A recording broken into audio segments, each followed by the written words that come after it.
Have you ever looked at a massive piece of software, like with millions of lines of code, and just wondered, how does this not all collapse into a giant chaotic mess? Well, the secret is a really powerful way of thinking called object-oriented programming. And today, we're going to break down exactly how this approach brings sweet order to all that chaos. So here's our game plan. First, we'll look at the problem that started it all. Then, we'll introduce the big idea, this new way of thinking. After that, we'll dive into the 4 core principles that make it all work. We'll see how it's all designed, and finally, we'll talk about the payoff, why this whole approach totally rules the world of modern software. All right, first up, let's set the stage, because to really, truly appreciate the solution, you've got to understand the problem it was designed to fix. No, really. Think about it for a second. Your phone's operating system, your favorite video game. These things are mind-bogglingly complex. So what's the magic glue holding it all together and keeping it functional? You know, in the early days of programming, a big program could just be one massive, tangled-up list of instructions. People call it spaghetti code, and it's the perfect name. Imagine a giant bowl of spaghetti, where every single strand is a piece of code, and it's all stuck to everything else. If you tried to change one little thing over here, you could accidentally break 10 other things you didn't even know were connected. It was a nightmare to maintain. Okay, so to fix this absolute chaos, computer scientists needed a completely new approach. Instead of that tangled mess, they imagined a system built out of collaborating objects. And right here, this is the big idea. Instead of having one giant continuous procedure, you start to think of your program as a team of little specialists, these objects. Each object has its own very specific job, its own responsibilities, and they all communicate and work together to get the main task done. So what even is an object? Well, think of it as a neat, self-contained little package.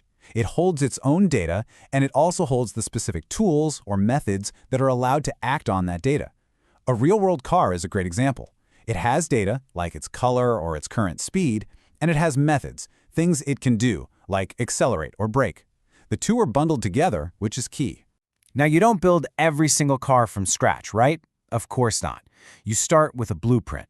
Well, in programming, that blueprint is called a class. A class is the master template that defines what all objects of a certain type are going to look like and what they're going to be able to do. And this difference is absolutely crucial. The class is the architectural drawing for a house. It's just the plan. The object is the actual physical house you build from that plan. And just like a real blueprint, you can use that one single class to create many unique objects from it. Okay, so this whole object-oriented approach is built on 4 fundamental concepts. People often call them the 4 pillars. These are basically the rules of the road that give object-oriented programming all of its structure and power. The first pillar is encapsulation. The easiest way to think about this is bundling related data and the methods that work on that data together inside a kind of protective shell. This shell hides all the messy internal complexity and only shows the essential controls to the outside world. Honestly, a TV remote is the perfect real-world example. You interact with its public interface, the buttons. You press volume up, and it just works. You don't need to know, and you probably don't want to know, about the complex circuitry and infrared signals happening on the inside. That's the hidden implementation. Encapsulation protects the rest of the world from all that messy detail. Our next pillar, abstraction, is a very close cousin to encapsulation. It's the practice of hiding the complex reality of something while only showing the parts that are necessary. It's all about focusing on what an object does, not how it does it. And this is why abstraction is so incredibly powerful. It makes code way safer and a whole lot easier to manage. A developer can go in and completely change how a method works on the inside, but as long as that public interface stays the same, no other part of the program will ever know the difference. Nothing breaks. Pillar number 3 is inheritance, and this one is a huge deal for efficiency. It lets you create a new class that's basically a more specialized version of a class you already have. The new class or subclass automatically gets all the properties and methods from its parent, the superclass. This is the classic example you'll always hear.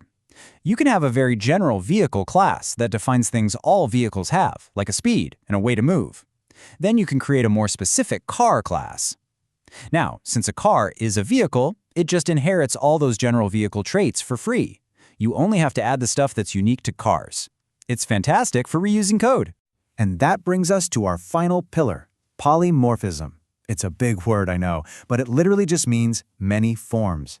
And it's the principle that allows you to use one single name or interface to represent totally different underlying types. Let's build on our last example. Say our vehicle class has a move method. For a car object, calling move might mean turning the wheels and firing up the engine. But for a boat object, which also inherited from vehicle, that exact same move method might mean raising the sails and catching the wind. Same action, completely different behaviors. That's polymorphism. So we have all these powerful concepts, right? But how do programmers actually plan out these incredibly complex systems of interacting objects before they write even a single line of code? Well, they use blueprints. And the industry standard for software blueprints is UML, the Unified Modeling Language. It's basically a standard set of diagrams that lets developers map out the structure and behavior of their software visually, so everyone is on the same page. One of the most common diagrams you'll see is the class diagram. And it's beautifully simple, but also really powerful. It's just a box split into 3 parts. The name of the class is at the top, its attributes or its data are in the middle, and its methods or the things it can do are listed at the bottom. It's a perfect at-a-glance summary of any class in the system. Okay, so we've gone through the problem, the solution, and the design process. Let's bring it all home. What is the ultimate payoff here? Why has this become the dominant way that we build software today?